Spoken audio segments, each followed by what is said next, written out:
Salut tout le monde et bienvenue dans cet horoscope pour le mois de janvier 2022. Mon nom c'est Gabriel, je suis astrologue et ensemble je propose qu'on regarde un petit peu qu'est-ce qui se prépare pour nous en cette début d'année.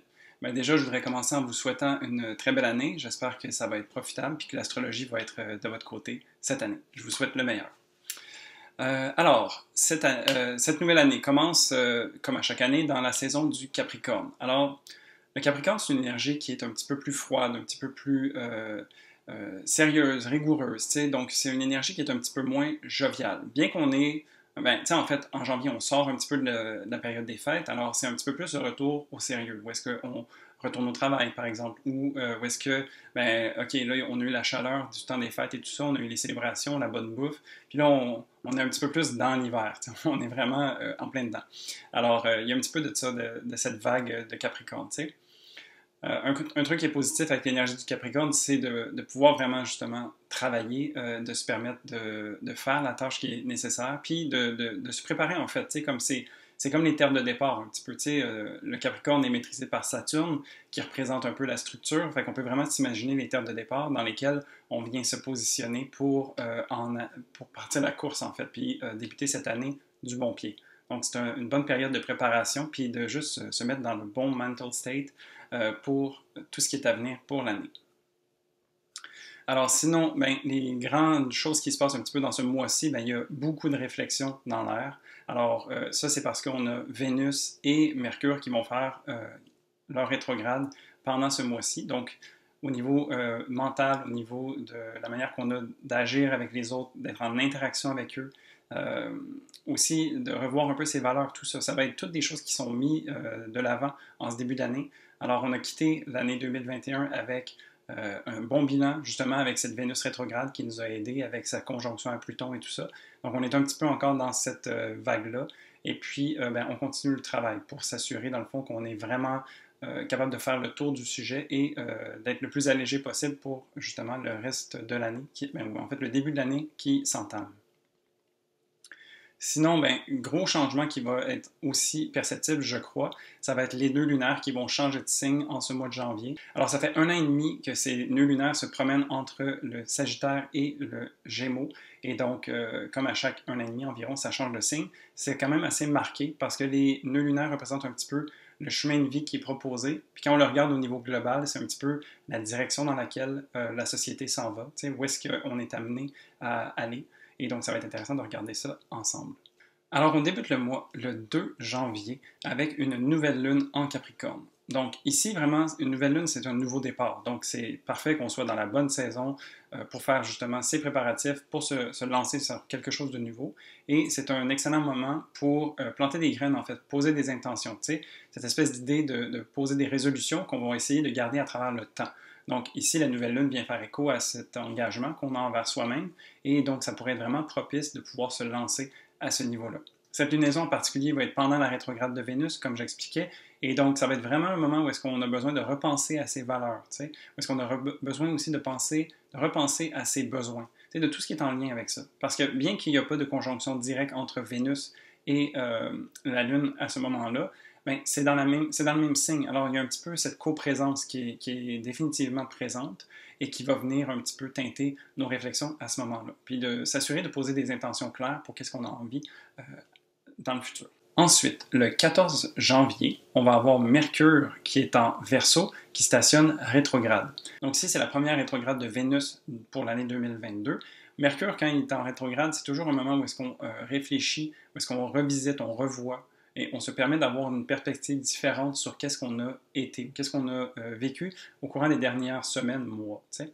Alors ici, encore une fois, pendant ce début d'année, où est-ce qu'on est déjà dans des réflexions assez profondes, on continue en fait d'aller à travers ces énergies-là. Et pour ce cas-ci, au niveau un peu plus mental, où est-ce qu'on est dans un signe d'air avec le Verseau, et on est non seulement en train de préparer et de revoir qu'est-ce qui a été, mais c'est aussi de voir où est-ce qu'on part. C'est quoi notre plan de match en fait pour l'année 2022 et venir voir un peu comment on va positionner ça pour que ça puisse s'échelonner dans le temps. Parce que l'énergie du Verseau est habitée aussi de ce désir de progression et de se projeter dans le temps. Donc, on parle de l'énergie qui est gouvernée par Saturne, alors il y a toujours cette idée de temporalité, mais ici, avec l'énergie du Verseau, c'est comment est-ce qu'on peut changer les choses, comment on peut les améliorer et les faire grandir, en fait. Donc, c'est un petit peu ça. Cette rétrograde va être aussi particulière parce que donc elle est au début du signe du Verseau et donc à peu près à mi-chemin dans sa rétrograde, elle va changer de signe aussi. Donc il va y avoir un petit peu ce travail échelonné vers le futur dans le temps, mais on va aussi revenir dans les énergies du Capricorne avec cette Mercure rétrograde qui va venir nous aider à bien conscientiser un peu d'où est-ce qu'on part. Alors je trouve que c'est un peu, ça fait écho à tout le mois de janvier, où est-ce que c'est un point de départ, en fait, t'sais, où est-ce qu'on va regarder où est-ce qu'on a envie d'aller, on regarde d'où est-ce qu'on arrive, et puis après, on revient dans le terme de départ et on se lance pour la suite des choses. Ensuite, pour le 17 janvier, on a une pleine lune en Cancer. Donc, une pleine lune, c'est un moment où est-ce que l'énergie culmine, on est un paroxysme en fait de réflexion de la lumière du soleil sur la lune, et donc ça vient illuminer l'endroit où est-ce que la lune se trouve.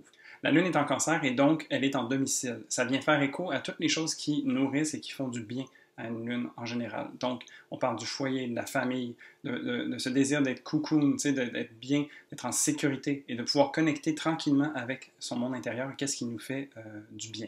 Donc, ici, vraiment, une lune parfaite en plein hiver pour être à la maison, au coin du feu, avec un petit chocolat chaud. Et donc, vraiment, de pouvoir en profiter et de aussi voir qu'est-ce qu'on a envie de manifester par rapport à qu'est-ce qui se passe pour nous dans cette énergie du Cancer. T'sais. Donc, ça va être déjà un moment où il y a beaucoup de réflexion avec Mercure et Vénus qui sont en rétrograde. Mais là, ici, donc la Lune vient aussi se retrouver, se recueillir à l'intérieur d'elle-même pour voir comment est-ce que tout ça connecte. Alors, on peut s'imaginer que la Lune va venir travailler au niveau des besoins, Vénus va travailler au niveau des valeurs et Mercure va travailler au niveau de la manière qu'on a de voir les choses, la conception mentale. Et donc, tout ça se passe principalement en Capricorne avec Mercure et Vénus, mais aussi en Cancer, donc en opposition à ces planètes-là. Et il y a donc vraiment cet axe qui va être illuminé pendant cette période. Donc ça va être intéressant de vraiment pouvoir voir qu'est-ce qui se passe à l'intérieur de nous et de faire notre plan de match un petit peu pour s'assurer d'être cohérent avec soi-même. Ensuite, pour le 18 janvier, on a les nœuds lunaires qui vont passer dans le signe du Taureau et du Scorpion. Et donc ici, ça va vraiment être un changement qui va être ressenti, perceptible. Parce qu'on passe d'un signe qui est un petit peu plus mental, si je peux dire, où est-ce qu'il y a des grandes idées, des grandes philosophies qui sont en jeu, et on a vraiment besoin de voir, en fait, c'est quoi l'impact communautaire ou global dans lequel on vit, t'sais. Alors ici, on s'en va dans les énergies du Taureau et du Scorpion qui sont beaucoup plus, j'ai l'impression, personnelles, qui connectent avec notre psychologie, mais aussi avec notre monde matériel autour de nous. Donc, il y a vraiment cette espèce d'axe. Souvent, je parle du Taureau et du Scorpion comme étant un axe qui nous permet de nous recentrer sur soi-même. Et donc, ici, ça va vraiment être une espèce d'appel général à l'authenticité, à la vérité, et puis à faire en sorte que les choses qui nous habitent, qui nous entourent, sont en accord avec qui on est et qui on a envie d'être. Alors ici, vraiment, les nœuds lunaires vont venir faire un travail de nous amener un peu plus de conscience et de compréhension par rapport à notre réalité et va nous permettre de pouvoir poser des actions qui sont justes et claires par rapport à elles. Donc j'ai vraiment l'impression ici qu'on a travaillé pendant 1 an et demi avec les énergies du Gémeaux et du Sagittaire à vraiment réfléchir un petit peu, à imaginer, à se permettre de rêver, puis de voir où est-ce qu'on a envie de s'en aller. Et puis ici, avec l'axe Taureau-Scorpion, c'est comme si on mettait un petit peu les premiers pas, où est-ce qu'on commence à avancer sur ce chemin-là, puis on commence à venir le manifester, le concrétiser, et venir faire aussi le travail qui est intérieur et qui nous habite. Parce que le nœud nord va être en Taureau et donc va nous amener à matérialiser cette réalité qu'on a rêvé, qu'on a réfléchi. Et le Scorpion, en nœud sud, va venir nous aider à nous libérer et à nous défaire de choses qui ne servent plus pour continuer d'avancer vers ce qu'on a envie d'avoir. Donc ici, ça va vraiment être un travail de fond, un bon nettoyage qui va venir s'opérer et qui va nous propulser vers l'avant.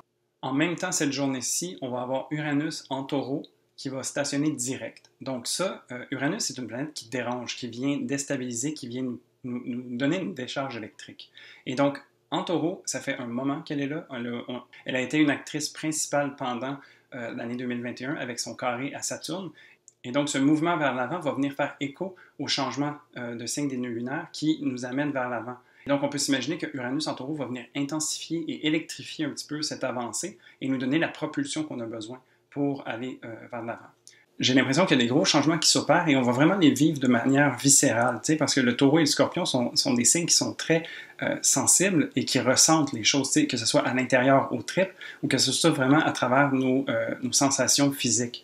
Et donc vraiment, il va y avoir cet appel, ce désir de rectification. C'est comme si on était en train de cogiter depuis un certain temps et puis avec ce mouvement direct, c'est comme s'il y avait un déblocage aussi qui allait s'opérer et qui va nous propulser. C'est une espèce une espèce de vacuum qui fait en sorte qu'il y a comme un vide qui se prépare, et puis après, ça nous aspire vers l'avant. Donc, j'ai l'impression que c'est vraiment cette espèce de mouvement qui va se faire ressentir. Ensuite, pour le 19 janvier, on a le Soleil qui va quitter le signe du Capricorne, donc il va avoir fait son travail, et qui va transitionner dans le signe du Verseau. Alors ici, le Verseau, comme je le décrivais un petit peu tantôt, c'est un signe qui est tourné vers le futur, qui est un peu plus orienté sur le progrès, sur le désir aussi de reconnaître son identité personnelle, individuelle, ce qui la rend un petit peu marginale ou différente, et de venir capitaliser là-dessus. Donc le soleil qui représente un peu notre ego, notre vitalité, notre essence, va venir en fait illuminer cette partie de nous qui se sent un peu différente ou qui a en fait quelque chose d'unique à venir offrir à cette société qui nous entoure et nous aider à venir nous nourrir de cette énergie-là. Donc c'est un excellent moment pour justement connecter avec cette part de soi et se permettre de la rayonner, en fait, de la montrer, de voir en fait qu'avec tous les changements qui sont en train de s'opérer au mois de janvier, toutes les réflexions, peut-être qu'on est capable de faire des connexions particulières qui font en sorte que on a envie en fait d'aller dans cette énergie-là, puis on a envie d'être habité de cette différence et de venir en fait pouvoir apporter ça à la société. Faites à noter sur ce soleil en Verseau, le soleil est en exil dans le signe du Verseau, donc c'est pas nécessairement sa place qui est la plus confortable. Le soleil est en domicile dans le signe du Lion, où est-ce qu'il peut se permettre de rayonner et d'être flamboyant. Et donc ici, dans le signe du Verseau, il y a un petit peu plus d'inconfort des fois, où est-ce qu'on essaie en fait de pas trop rayonner, on essaie de faire partie de la masse, tu sais. Mais j'ai toujours pour mon dire que si on peut se permettre justement sa différence et son unicité, ça peut permettre aux autres de se permettre en fait cette différence-là aussi, si nous on se le permet. Alors j'ai vraiment pour mon dire que même si le Verseau n'est pas le signe le plus confortable pour le Soleil, ça peut être un moment où il y a vraiment une potentialité d'expression différente qui peut faire du bien et qui peut venir en fait valider comment certaines autres personnes se sentent. Donc je pense qu'on a cette tendance à uniformiser le tout, à standardiser, et puis le Verseau nous rappelle en fait que c'est à travers la multiplicité qu'on est capable de créer une société globale et complète, et donc de ne pas se limiter. Donc, même si le soleil n'est pas super confortable dans le signe du Verseau, je vous dirais de vraiment se permettre de rayonner au maximum parce qu'on a besoin de ce rayonnement-là. Ensuite, pour le 24 janvier, Mars entre dans le signe du Capricorne. Alors ici, on avait le soleil donc, qui quittait le Capricorne et Mars entre dans le Capricorne. Mars ici se voit être en exaltation dans le signe du Capricorne. Alors, contrairement au soleil qui est un petit peu plus inconfortable à partir de maintenant, Mars entre vraiment dans son efficacité principale. Alors, il sort du signe du Sagittaire où est-ce qu'il était un petit peu plus dans les idéologies, à essayer de voir vers où est-ce qu'il a envie de s'en aller. Tu sais, donc, un peu cette idée de rêve, cette idée de projection vers l'avant. Et donc, avec un Mars en Capricorne, on tombe dans le concret. Donc, on tombe dans un signe de terre où est-ce que les choses sont plus matérielles et plus tangibles. Alors ici, on a un Mars qui est très outillé. Moi, je compare souvent Mars en Capricorne à une espèce de général d'armée, genre quelqu'un qui dirige. Et donc, il y a cette énergie très yang et propulsée vers l'avant qui est présente et qui nous amène à faire les choses qui doivent être faites. Alors, on est en train de faire une grosse réflexion, comme je disais, avec Mercure, avec Vénus, même avec la Lune, tu sais, comme tout ce travail intérieur-là est fait. Et là, on a Mars qui arrive dans le décor et qui dit « Parfait, c'est ça que vous avez envie de faire, ben voici comment on va le faire et voici c'est quoi l'ordre des choses. » Donc vraiment ici, on a un Mars très habile, très directif et qui nous permet en fait de concrétiser exactement ce qu'on a envie. Donc si on se permet d'avoir une belle réflexion au cours du mois de janvier, ben ici, sur la fin du mois, on a vraiment Mars qui nous aide à concrétiser et à poser les gestes qui vont être en accord avec qui on a envie d'être. Et pour finir, le 29 janvier, on termine avec Vénus qui redevient directe dans le signe du Capricorne. Alors, toute cette réflexion qui se passe depuis tout le mois de janvier et même au-delà de ça, donc ça date depuis le 19 décembre dernier, Vénus est en train de revoir en fait ses valeurs, de revoir qu'est-ce qui est important pour elle et de faire le constat clair et objectif de qu'est-ce qui en a été et qu'est-ce qu'on a envie d'avoir. Donc ici, cette Vénus qui a fait ce travail intérieur se remet vers l'avant et donc elle va s'engager et choisir en fait sur quelle voie elle a envie d'avancer. Donc ici, le mouvement direct va faire en sorte qu'on sort le travail intérieur et on le met vers l'avant. Et donc, coupler des énergies, par exemple, comme celle de Mars, qui va nous aider à mettre en action. Ici, Vénus va vraiment être vocale aussi. Elle va dire, peut-être pas de façon la plus ronde ou la plus joviale, tu sais, parce qu'on est quand même dans le signe du Capricorne qui a un certain sérieux et qui a une certaine rigueur. Donc, un peu une Vénus un peu plus froide qui va dire les choses comme elles sont et qu'est-ce qui a besoin d'être fait. Et puis, Mars va être là pour exécuter. Tu sais. Donc, on va vraiment être un peu dans ce mode-là où est-ce qu'on quitte janvier, on quitte un peu les réflexions, vraiment au niveau plus des valeurs et du cœur, et on s'en va vers qu'est-ce qu'on a envie, tu sais. Donc, comme je disais, le mois de janvier est un petit peu comme les terres de départ, puis on peut s'imaginer que vraiment, à partir du 29, ben, là, on commence la course, puis on s'en va vers l'avant. Et donc voilà, ça fait le tour du mois de janvier. Quand même un mois assez intéressant et où est-ce qu'il y a beaucoup de changements planétaires, il y a beaucoup de mouvements aussi différents. Donc on parle de Mercure, Vénus, il y a Mars qui change de signe, bien évidemment le Soleil, mais les nœuds lunaires aussi. Alors vraiment un beau melting pot, ce qui fait en sorte que l'année 2022 va vraiment avoir une saveur différente et on va vraiment être capable de pouvoir voir que cette année-ci marque un genre de changement par rapport aux 2 années précédentes. T'sais. Donc ici, c'est vraiment le début de quelque chose de nouveau. Et puis, ben, j'ai hâte de voir comment ça va se dérouler. Si tu as aimé cette vidéo, n'hésite pas à mettre un pouce en bas, ça aide vraiment l'algorithme de YouTube à faire en sorte que mes vidéos sont vues par plus de gens. Si tu le fais, merci beaucoup. Et puis sinon, je suis vraiment curieux de savoir comment est-ce que tu anticipes ce mois de janvier, ce début d'année pour toi, ça a l'air de quoi? Alors, laisse-moi en commentaire savoir un petit peu si les mouvements planétaires sont en accord un petit peu avec tes plans ou pas. Donc, je serais vraiment curieux de pouvoir échanger avec toi. Sinon, je vais avoir mes vidéos par ascendant prochainement, donc d'ici quelques jours. Et donc, tu vas pouvoir voir vraiment comment les transits vont se passer par rapport à ton ascendant. Et puis voilà, sinon, moi je te dis à la prochaine pour un prochain horoscope. Salut!